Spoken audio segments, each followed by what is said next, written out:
suis d'abord honoré de prendre la parole en cette occasion solennelle. Je tiens tout d'abord à exprimer toute ma gratitude et reconnaissance au président Bassirou Diomaye Diakhar Faye, au Premier ministre Ousmane Sonko pour la confiance qui m'a été accordée. Je tiens également à remercier mon prédécesseur, j'allais dire mon neveu, Abdou Karim Fofana, pour son service à la nation. Monsieur le ministre, vous pouvez partir la tête haute parce que depuis plus d'une décennie, vous avez servi avec honneur, courage, dignité le Sénégal. Je vous connais, je connais vos capacités, je connais votre talent, mais je connais surtout votre abnégation pour la République. Monsieur le ministre, nous sommes aujourd'hui à l'aube d'un tournant historique pour notre cher pays, le Sénégal. Après plusieurs années de violence politique qui a divisé notre nation et ralenti notre économie, nous avons finalement pu tourner la page et entrer dans une nouvelle ère. En élisant Bassirou Diomaye Faye et la coalition à la tête du pays, des millions de Sénégalais ont fait le choix de la rupture, mais surtout celui du renouveau et de la prospérité pour notre pays. Le peuple sénégalais a clairement manifesté son adhésion et son espoir à ce que nous appelons le projet collectif, défendu pour un Sénégal uni, pour un Sénégal souverain, juste et prospère. Monsieur le ministre, dans ce projet plein d'espoir, j'ai été appelé à servir mon pays à titre de ministre de l'Industrie et du Commerce. C'est avec humilité et détermination que je m'engage à honorer cette fonction avec toute l'intégrité, la méthode que vous me connaissez et le dévouement qui lui sont dus. En tant que nouveau ministre de l'Industrie et du Commerce, je mesure l'importance de cette fonction dans la transformation socio-économique de notre pays et je suis conscient de l'immense responsabilité qui m'incombe. Les urgences sont nombreuses, vous l'avez dit.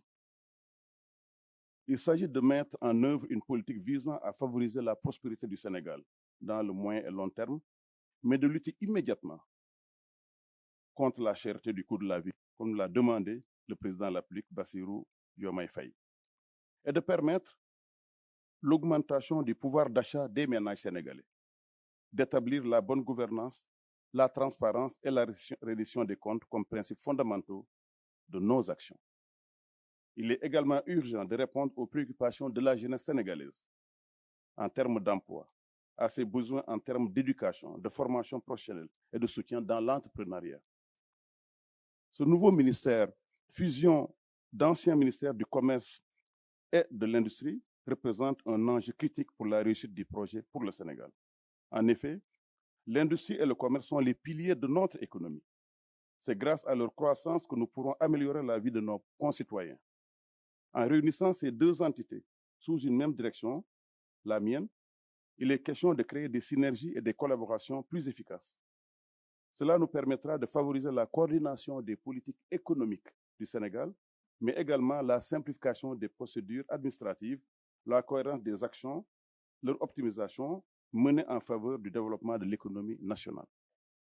Monsieur le ministre et chers neveux, en regroupant les compétences de votre ministère et les ressources du ministère de l'Industrie, il nous sera possible d'optimiser la gestion des filières productives et d'assurer une meilleure coordination des politiques commerciales et industrielles.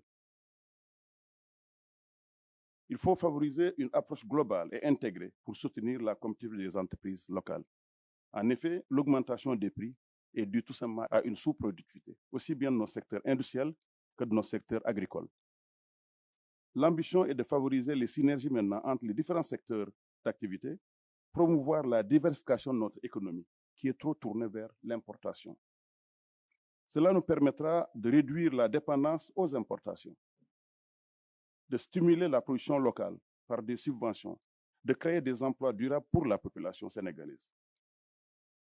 Notre objectif est de réaliser une véritable révolution industrielle, du nord au sud et de l'est en ouest, sur l'ensemble des 46 départements du Sénégal, afin d'exploiter pleinement les potentiels de la nation et de ne plus dépendre des pays étrangers.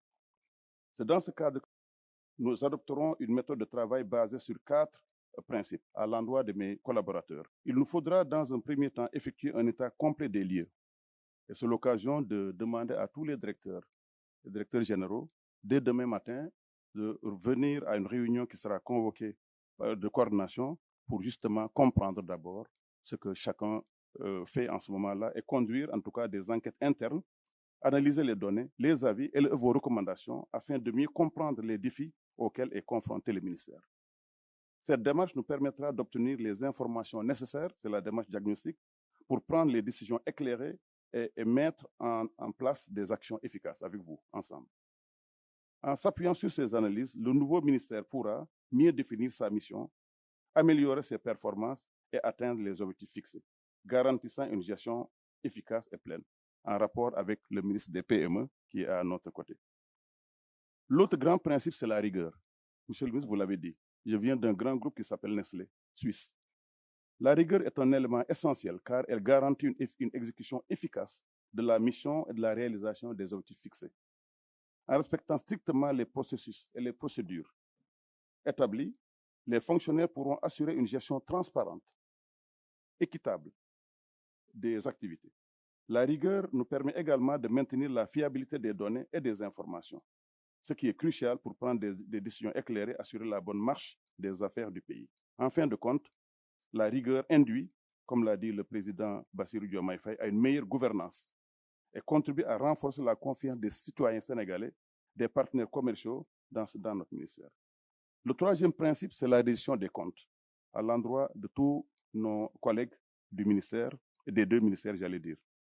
La reddition des comptes est essentielle pour assurer la transparence et la responsabilité dans l'exécution de la mission, comme l'a dit le président Bassirou Diomaye Faye.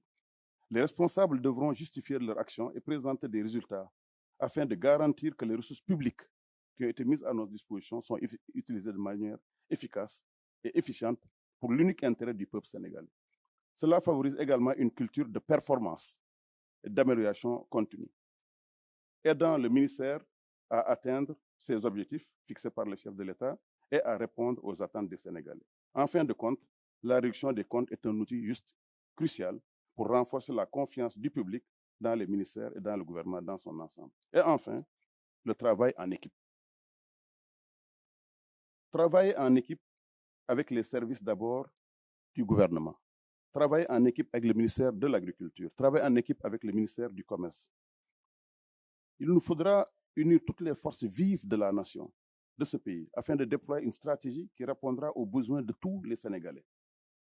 Créer des emplois, lutter contre la vie chère, favoriser la production industrielle du pays, je l'ai dit tout à l'heure, à l'instar de ce que nous avons fait à Sandiara, 17 usines dans la zone industrielle. Il faut favoriser donc la production nationale industrielle pour mieux protéger le consommateur en réalité. C'est pour ça que je lance un appel à toutes les forces vives de ce ministère, à toutes les structures qui y sont affiliées, mais également aux entrepreneurs qui sont là présents aujourd'hui, aux commerçants qui sont nos partenaires, aux industriels sénégalais qui en fait détiennent la solution de l'avenir de la productivité et de la production dans notre pays, aux chercheurs et scientifiques de l'ITEA, je suis moi-même chercheur, qui devront aussi jouer leur rôle dans l'innovation. L'économie n'est-elle pas une résultante de l'innovation?